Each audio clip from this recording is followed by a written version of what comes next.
Mister A एक मकान संपत्ति का स्वामी है जिसका नगर पालिका मूल्यांकन 75,000 और उचित किराया है 80,000। ठीक है। Mister A is the owner of house property whose municipal value 75,000 और फेयर रेंट दिया 80,000 रुपीज। ठीक है। First number question, not covered by the rent control act. अगर कंट्रोल एक्ट नहीं है तो स्टैंडर्ड रेंट नहीं रहता है ना। एसेट्स का जो है संपत्ति निर्माण 1 जनवरी 2015 को प्रारंभ हुआ, 30 अप्रैल 2016 को खत्म हुआ। ये लोन के लिए काम आता है, इंटरेस्ट ऑन लोन निकालने के लिए काम आता है डेट। ठीक है। उस क्वेश्चन में इंपॉर्टेंट रहता है, पर यहाँ पे दिए नहीं है लोन के बारे में। ठीक है, देखते हैं हम लोग सवाल। एक्स वाई जेड 3 पार्टनर है। अच्छा नहीं 3 भवन की इकाई है ना, 3 यूनिट है भवन का। मतलब जैसे बिल्डिंग मान चलो 3 फ्लोर में होगा तो फर्स्ट फ्लोर, सेकंड फ्लोर, जैसे ये एक्स वाई और ये जेड। ठीक है। इसको भी 30,000 रुपये किराया, इसका भी 30,000 किराया, इसका भी 30,000 रुपये किराया। ये थोड़ा साइज में छोटा दिख रहा है पर नीचे है, इससे ज्यादा किराया, इसका भी 30, इसका भी 30, इसका भी 30। ठीक है। अच्छा म्युनिसिपल वैल्यू जो 75 दिया है तो सबका 75 दिया कि तीनों का 75 दिया है? तो मैं बताता हूँ, म्युनिसिपल वैल्यू और फेयर रेंट है पूरे बिल्डिंग का होता है, वो आपके अलग अलग यूनिट का नहीं निकाल के देगा। ठीक है। म्युनिसिपल वैल्यू फेयर रेंट जो है पूरे बिल्डिंग का है, एक्स वाई जेड तीनों का ना। ठीक है। और उसके बाद पूरे बिल्डिंग का म्युनिसिपल टैक्स पे किए हम लोग 12,000 रुपये। पे करते हैं तो माइनस करते हैं, पे नहीं करेंगे तो माइनस नहीं करते हैं। ठीक है। हमको एनुअल वैल्यू निकालना है। उसके बाद लिखा है एक्स और वाई अपनी इकाइयां रहने के लिए, जेड ने व्यापार के लिए। तो यहाँ पे एक्स वाई जेड नाम नहीं है, ये एक्स वाई जेड को दिए हैं रेंट पे, 3 लोग को रेंट पे दिए हैं। ये लोग 2 लोग जो है एक्स और वाई रहने के लिए, जेड जो है बिजनेस के लिए लिया है। पर हमको तो रेंट मिल रहा है, चाहे वो बिजनेस के लिए ले चाहे वो रहने के लिए, हमको तो रेंट मिल रहा है।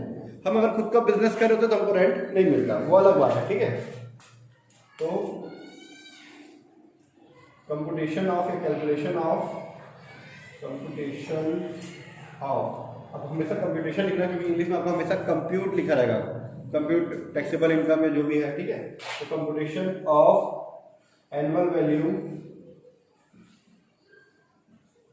क्या नाम दिया इसका ऊपर में, mister A, of mister A. ठीक है। प्रीवियस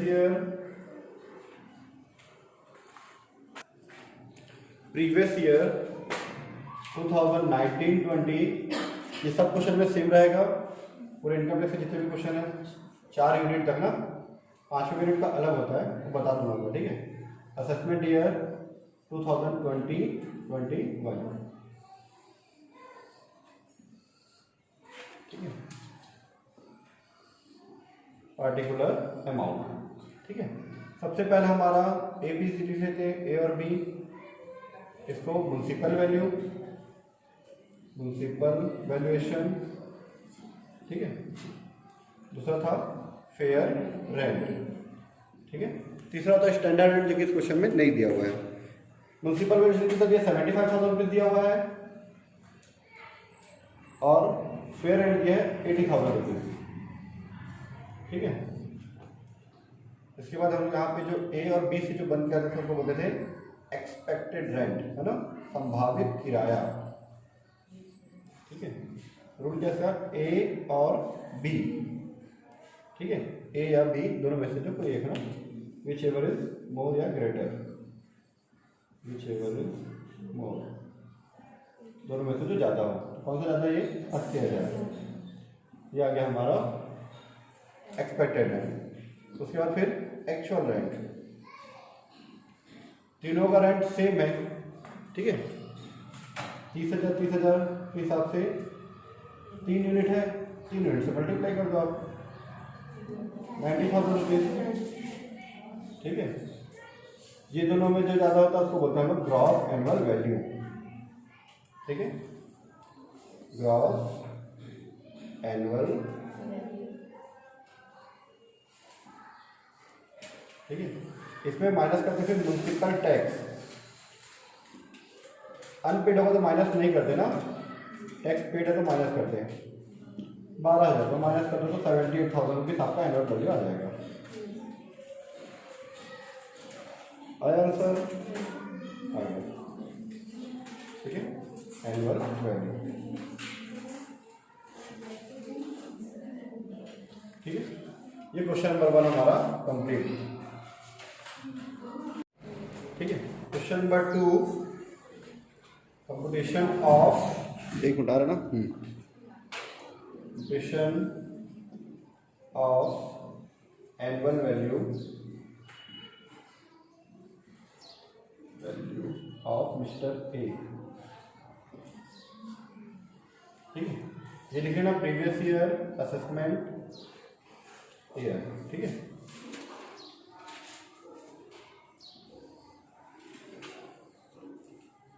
इसमें दिया है एक मकान में 4 यूनिट है टोटल। ठीक है, 4 यूनिट में सबसे लास्ट लाइन में लिखा है कि 3 को किराए पे दिए हैं और एक को हम लोग प्रोफेशनल यूज के लिए किए हैं, पैसे के लिए यूज किए हैं।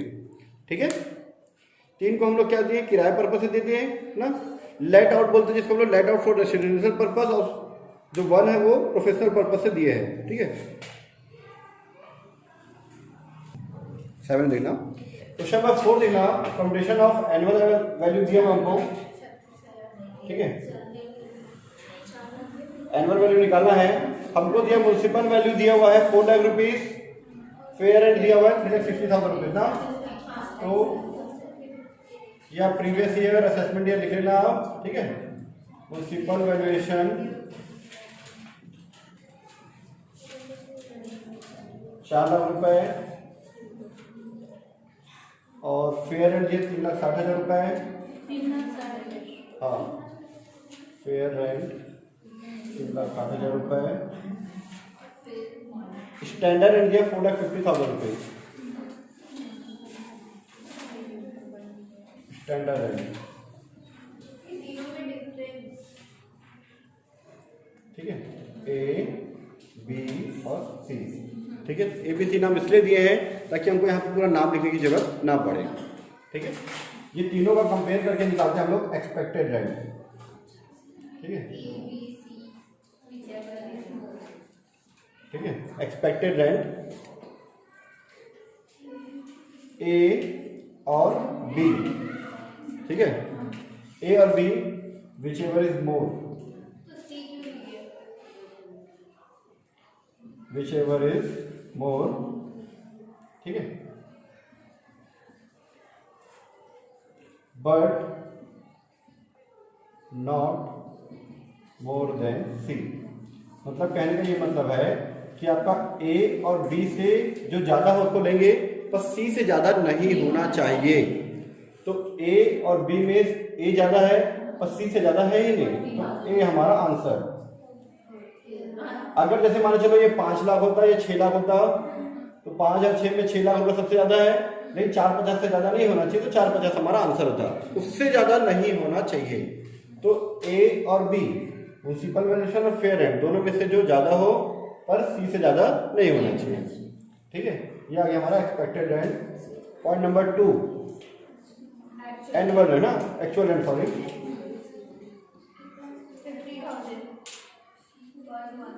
ठीक है, मकान तो मैंने खाली रहा लिखा हुआ है। ठीक है, the building remain vacant for 2 month. ठीक है, तो जो किराया मिला है जैसे 50,000 इंटू 10, 5 लाख रुपए। ठीक है, तो 1 और 2 विच एवर इज ग्रेटर या विच एवर इज मोर। ठीक है, इसको बताना gross annual value, gross annual value. ठीक है, 1 और 2 विच एवर इज मोर।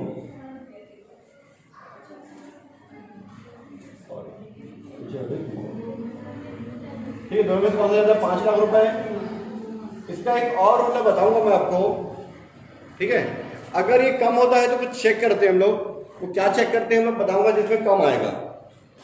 मकान खाली रहने की वजह से अगर हमारा कभी एक्चुअल रेंट अगर कम आता है तो हम लोग रफ में कुछ चेक करते हैं, चेक करने के हिसाब से फिर लिखते हैं। अभी तो फिलहाल ज्यादा है तो कोई टेंशन नहीं है। ठीक है, वो रफ कार्य बताएंगे आपको बाद में। उसके बाद आपका किराया देखो कितना दिया, 50,000 रुपए, सॉरी अनरियलाइज्ड रेंट के 50,000 रुपए, और टैक्स की तक पेमेंट क्या है 25,000 रुपए। तो यहाँ पे 2 चीजें माइनस होती है, मैंने उस दिन बताया था। ए पॉइंट म्युनिसिपल टैक्स जो आपको 95% क्वेश्चन में देगा, म्युनिसिपल टैक्स पेड, ठीक है। और दूसरा है बी पॉइंट अनरियलाइज्ड रेंट जो आपको 5% क्वेश्चन में बस दिया रहेगा, अनरियलाइज्ड रेंट। ये दोनों यहाँ पे माइनस होता है, ठीक है। ये है 25,000 रुपये और ये 50,000 रुपये, ठीक है, 75,000 रुपीज, ठीक है। अच्छा भी सवाल ये आता मन में हमारे कि अनरियलाइज्ड रेंट क्यों माइनस हुआ। हम ये सोचे क्वेश्चन में कि 50,000 के हिसाब से 10 महीने का आपको 5 लाख रुपए मिलेगा, पर रियल में हमको 50,000 रुपये भी नहीं मिला है, अप्राप्त है, अनरियलाइज्ड है, ठीक है। उसको माइनस कर दो, आपका 4,25,000 रुपये आ जाएगा आपका एनुअल वैल्यू, ठीक है, एनुअल वैल्यू, ठीक है। तो आपका क्वेश्चन नंबर 4 कंप्लीट, ठीक है।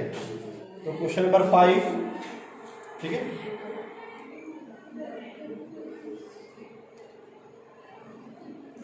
Computation of income from house property बोला क्वेश्चन में, income from house property, house property, ठीक है। फिर प्रीवियस ईयर, असेसमेंट ईयर, ठीक है। क्या नाम है? श्री राम जी ना, मिस्टर श्री राम, ठीक है। अच्छा इंग्लिश में मिस्टर राम ही दिया गया, तो इंग्लिश में भी लिखते हैं जैसे इंग्लिश में दिया वैसे ही मिस्टर राम, ठीक है। ये दिया हुआ है।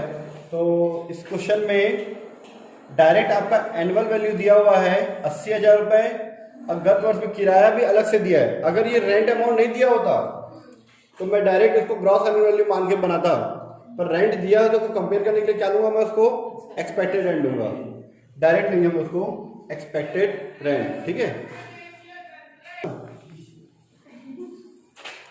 एक्सपेक्टेड रेंट, ठीक है। कितना दिया हुआ है एक्सपेक्टेड रेंट हमारा 80,000 रुपये, ठीक है।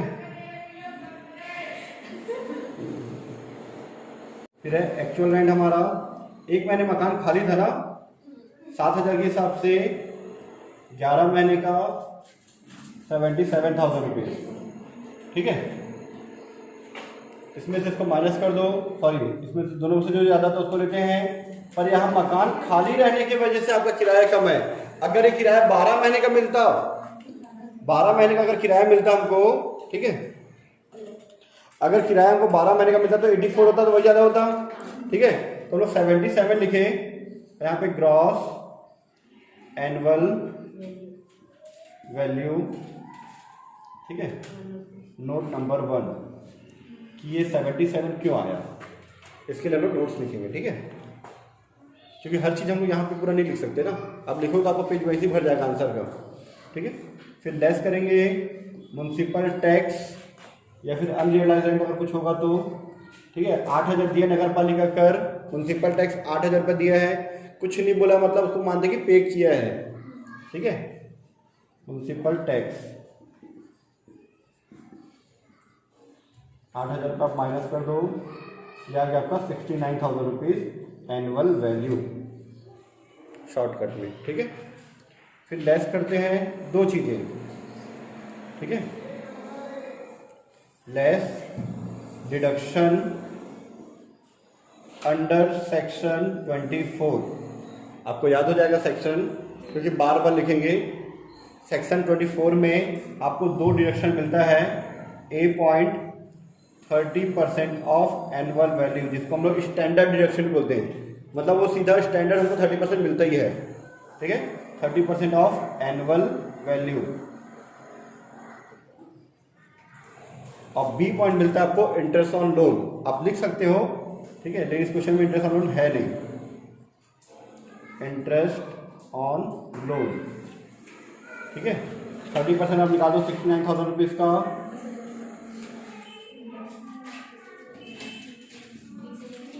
कितना 20,700, और इंटरेस्ट ऑन लोन नील, ठीक है, तो आ जाएगा बाहर 20,700 रुपये, माइनस कर दो आप, ये आ जाएगा आपका 58,300,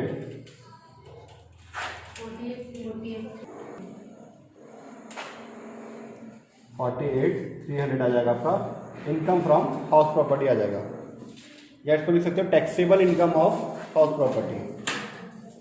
ठीक है, इनकम फ्रॉम हाउस प्रॉपर्टी।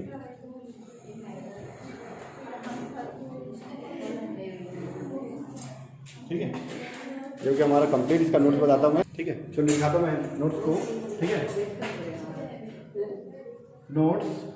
ठीक है, फर्स्ट पॉइंट बोल भी रहा हूँ, लिख भी रहा हूँ ना। ठीक है, सबसे पहले हम लोग जो वहाँ पे नोट नंबर 1 लिखे ना, देखो मैं यहाँ पे 1 डाला तो उसको 1 डाल के यहाँ पे लिखना है। ठीक है, जो मेन आंसर नंबर 1 था उसको 1 डाल के हम लोग लिखेंगे यहाँ पे। ठीक है, ग्रॉस एनुअल वैल्यू मतलब क्या बोलते हैं इसको हिंदी में, हमारा वास्तविक। चलिए लिखना। ठीक है, वास्तविक किराया, फिर लिख सकते हो एक्चुअल रेंट। ठीक है, एक्चुअल रेंट,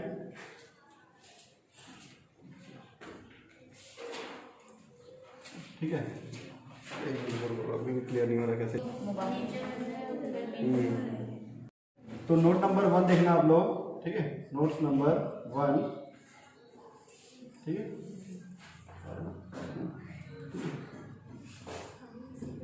वास्तविक किराया मकान 1 महीने, ठीक है, खाली रहने की वजह से या के कारण से, खाली रहने के कारण से, ठीक है, संभावित किराया मतलब वही एक्सपेक्टेड रेंट से कम है। अब यहाँ पे एक्चुअल रेंट लिख सकते हैं, यहाँ पे एक्सपेक्टेड रेंट लिख सकते हैं, इंग्लिश में चलेगा। ठीक है, संभावित किराया से कम है। 1 महीने खाली रहने के कारण कम है, नहीं तो नहीं होता ना, इसलिए। ठीक है, तो मैं इंग्लिश में लिख रहा हूँ ग्रॉस एनुअल, ठीक है, वैल्यू में एक्चुअल रेंट को ही लिया जाएगा। ठीक है, एक्चुअल रेंट को लिया जाएगा। ठीक है, note number 1 complete. Note number 2, किराया के वसूली के संबंध में व्यय जो 600 रुपये दिया है और सौतेली माँ को जो 12,000 रुपये दिया है, पहले वही लिख देना। किराया के संबंध में व्यय सौतेली माँ को दिया गया परीक्षण भत्ता की कोई कटौती नहीं मिलेगी। ठीक है, दूसरा पॉइंट, किराया वसूली के संबंध में, किराया वसूली के संबंध में व्यय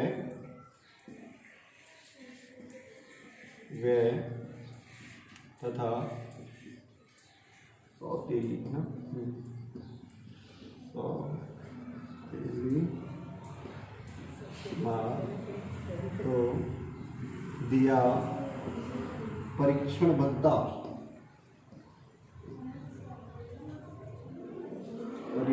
परीक्षण है क्या, परिरक्षण भत्ता पर, ठीक, किराया वसूली के संबंध में व्यय तथा परीक्षण, सौतेली माँ को दिया गया परीक्षण भत्ता पर व्यय। ठीक है, भत्ता व्यय पर, ठीक है, व्यय पर कोई कटौती नहीं मिलेगी आपको, है ना, कोई कटौती स्वीकृत नहीं होगी। ठीक है, स्वीकृत मतलब अलाउड नहीं करेंगे। ठीक है,